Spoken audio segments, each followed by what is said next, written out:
Okay, so for my ISP project, I decided to read the book Life of Pi.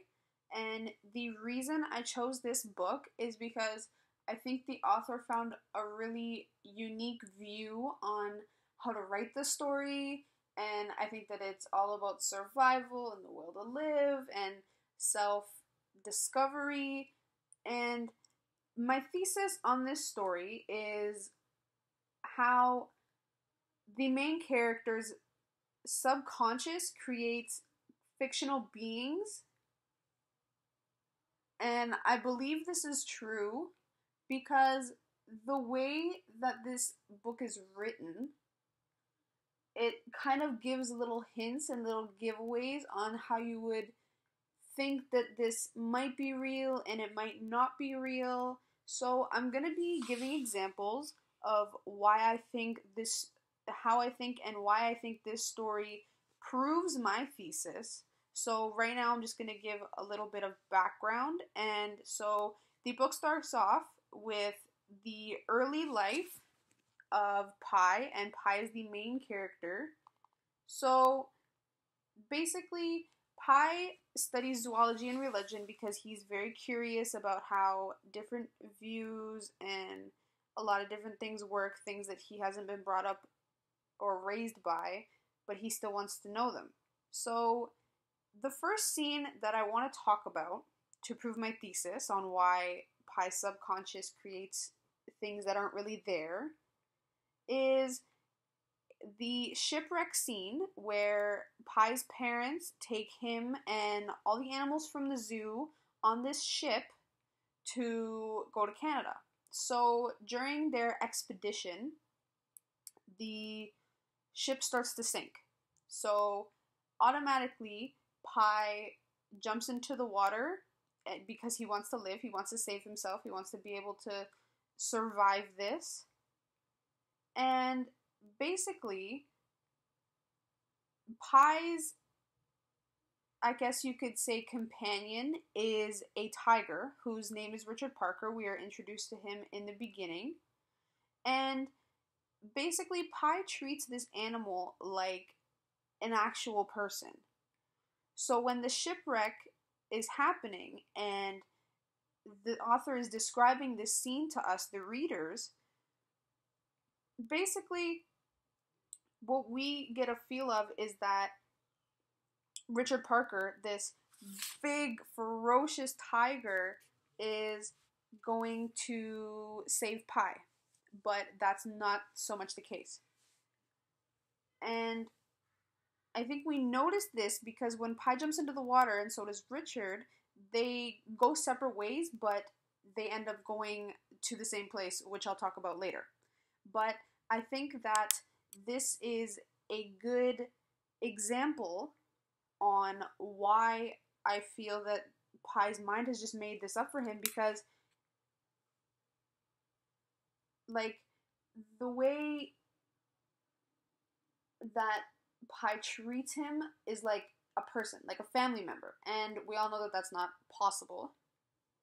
And I think that his mind has made up the idea of a tiger as a friend because of this loneliness that he feels, and I think in his situation it would make his will to survive much more realistic or capable because he's not alone, so he has something to live for.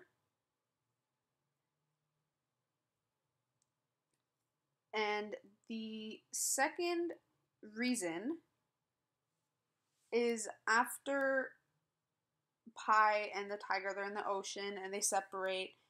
Pi actually gets into a life raft with more animals, a zebra, a monkey, and a hyena.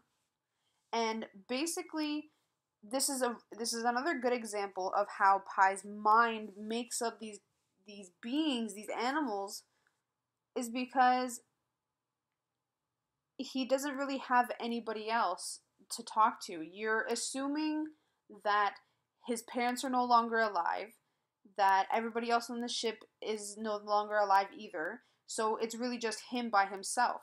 And by making up these characters as he goes through his adventure, it makes it more livable. He's not lonely, he's not by himself. He can see things. He's not delusional, but for us the readers, we know that this would be far too unlikely to actually happen. And throughout the scene, Pi gets on the boat, and the hyena ends up attacking the zebra and the monkey, and then tries to go for Pi. Pi doesn't know what to do, so he's just sitting on the boat, basically waiting for this hyena to attack. And then out of nowhere, Richard Parker comes in and saves him. He ends up killing the hyena, and then Richard Parker and Pi end up at sea together on this lifeboat. And the readers know that this would never be able to happen. Pi would never be able to be friends, or actually be able to speak to, or be in the same room as a tiger, because it's just not possible. Animals don't do that. And again, his subconscious has made up these animals to hide the fact that he's alone trying to survive, when the odds are so far against his favor that if any of us were in the actual position, it probably wouldn't exactly work out the way that we want it. So my third example is Pi and Richard Parker wash ashore this island, and there's no threats on this island that Pi can tell from. So he spends a while on this island, just going back to his vegetarian ways, so he doesn't need to eat meat. He eats whatever he can find, like berries or leaves or anything like that. And basically, there are other animals on this island, but Pi realizes that the island itself is the predator here.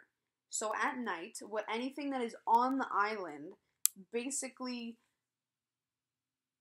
eats it. The island eats anything that's on the surface. And Pi realized this because he found a tooth in the sand while he was digging. And again, the readers, as well as myself, find ourselves thinking, how is this even possible? He has to be imagining it, because an island can't eat itself. It's not at all possible in the real world, or even in a book.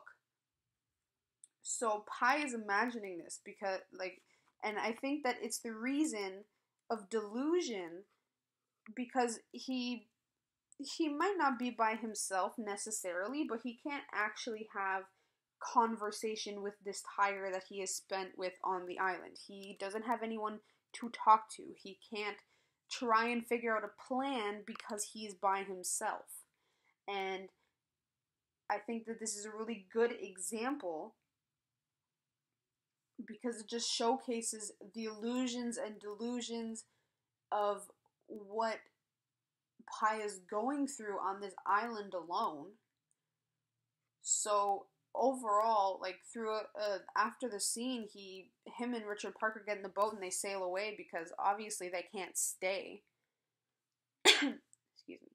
And by the end of the story, we can make these connections that Pi's subconscious made these animals in the place of actual people. So you could say that Pi is actually Richard Parker the tiger. You could say that basically the monkey is his mother, or the zebra is his father, and the hyena could be the whole kind of situation that he is put in. And I think that this really showcases how powerful the human mind can really be at certain points in time. And I think that these examples really prove the thesis that I'm trying to find in this story. Overall, I enjoyed this book a lot. I found that by reading this book, you can learn a lot about yourself and how you would react in certain situations, and you can even see how your mind can form into this this bubble, but at the same time, you can see yourself trying to figure out this situation. Because most people, by reading this book, they wouldn't think that maybe Pai's mind is just making up these animals as he goes because he's going insane or anything. But I think that a certain mindset or a certain view on the book could really broaden the spectrum in which you see things. And I think that's a really good aspect to have in a book, especially a book about survival, which is one of the reasons I chose it.